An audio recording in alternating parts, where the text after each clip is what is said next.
जट खतरीए को दे पैसे ब्याज तो ब्याज बड़ा हो गया। एक दिन उस आख्या पढ़ते ना तेरे को दे सन तो डेरे उत्ते आवी पैसे हथ आए नहीं तो जिदा पोए भी धरे वो बड़े ने गया बेरी का छोटा एक बना के उस अंदर खड़ा कर लिया। ढोल है उस आख्या छाह बजे जगना ढोल लैके डेरे उत्ते आ नहीं उस आख्या जो खतरीए ने मैं अंदर वाड़ लिया तो बूहे के ढोल बजाना शुरू कर देना खतरीए का आवाज बाहर ना मिले। उस जिसे अंदर वाड़ लिया ना डंडा उन्हें पहुँच उस आख्या बज बैठेगा शेख बजन ला पिया उस कुट कुट के अंदर उस आख्या आंदा कि उस आख्या बइयां साड़ वो तीरी ला के बइयां साड़ छड़ियां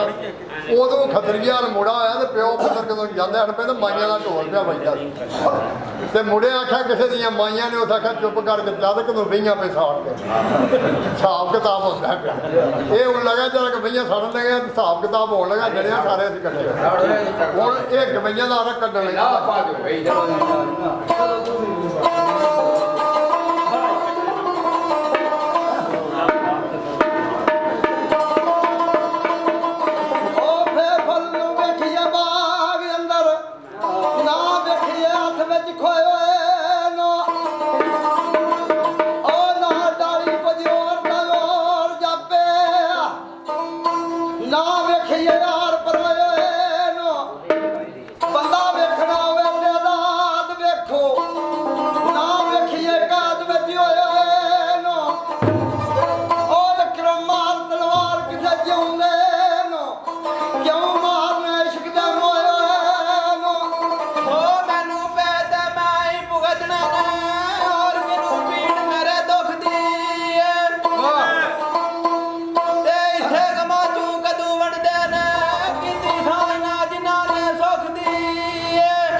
दी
ਹੱਥਾਂ ਬਹਿਣਾ